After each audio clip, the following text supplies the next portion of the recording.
नाज़रीन, सिंध जे ॿियनि शहरनि जीअं सांगड़ में भी अटे जे अघ में हथरादू वाद बाद शहर जो ग़रीब ऐं पोरियत तबिको परेशानी जो शिकार आहे। इन हवाले सां सांगड़ मां ॾिसूं था मेरान टीवी जे रिपोर्टर नादिर बुर्जी जी ही रिपोर्ट। सांगड़ में अटो हाण बुख ऐं महांगाई जी वॾी अलामत बणिजी वियो आहे। काल ताईं जेको अटो आम माण्हू आसानी सां 80 रुपयनि में वठी रहियो हो, उहो अॼु 120 खां 125 रुपये में किलो मुश्किल सां मिली रहियो आहे।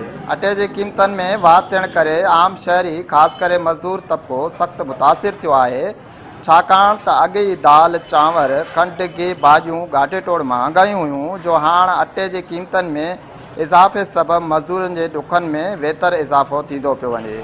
उन हवाले सां शहरी ऐं ताजर मेरान टीवी सां ॻाल्हाईंदे चवनि था त जीअं त जेको महांगाई जो जेको तूफ़ान माना खड़ो थियो आहे, उन में माना कणिक जेको आहे सो माण्हुनि खां 2000 रुपया मण ते 1700 रुपये ते वठी स्टाक करे उन खां पोइ इहो त कोन चाढ़ींदासीं, पर हुननि सभिनी माण्हुनि खे, ग़रीब माण्हुनि खे, असां मज़दूर माण्हुनि खे जी माना जेको आहे सो माना मानी जो गभो जेको हूंदो आहे उहो बि खसे छॾियो आहे। हुकुमरान उन ई जॻह तां कणिक घुराइनि था जिते कणिक थिए ई कोन थी, जिते कणिक थिए ई कोन थी उतां खां घुराए पंहिंजा बब भरीनि था ऐं ग़रीब मिसकिन बवेला मानी जे लाइ परेशान आहे।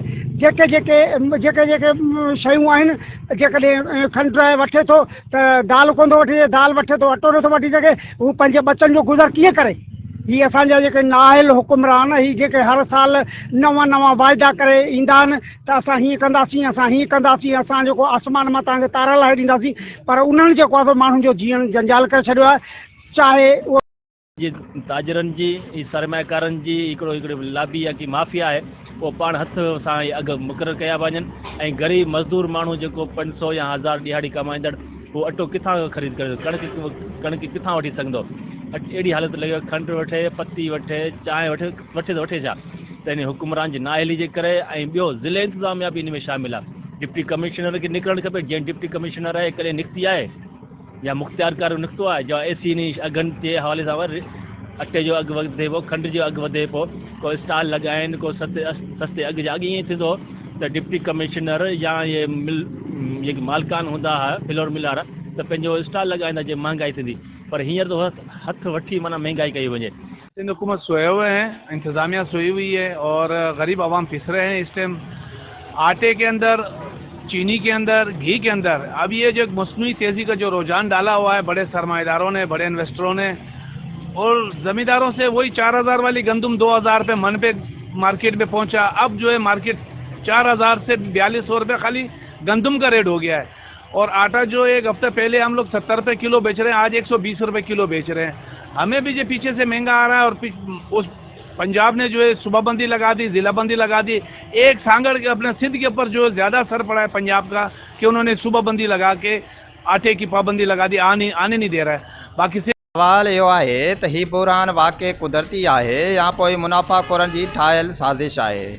अटे जी क़ीमतनि वाध बाबति फ्लोर मालिकनि जी ज़बान ते हिकु ई ॻाल्हि आहे त कणिक घटि आहे, पर अंदरूनी ज़रा ॿुधाइनि था त मिलनि में कणिक मौजूदु आहे जंहिंखे हथरादू ज़ख़ीरो कयो वियो आहे त जीअं अघु वधाए सघजनि। हिन हथरादू महांगाई में सिर्फ़ु मिल मालिक न, पर इंतिज़ामिया, सियासी बासरनि जो बि हथु शामिल आहे, जेके आवाम जी बुख खे पंहिंजो कारोबार बणाए वेठा आहिनि। सांगड़ शहर में अटो ख़रीद कंदड़ शहरी ॿुधाइनि था त हिकु तरफ़ संदन रोज़गार घटिजी वियो आहे त ॿिए तरफ़ अटे समेत रोज़मरह जी ज़रूरत जी हर शइ संदन पहुच खां ॿाहिरि निकिरी वई आहे। ग़रीब जो चुल्ह हाणे ख़ाली थाल में बदिलजी वियो आहे ऐं हुकूमत जी ख़ामोशी आवाम जे तकलीफ़ुनि में इज़ाफ़ो करे रही आहे।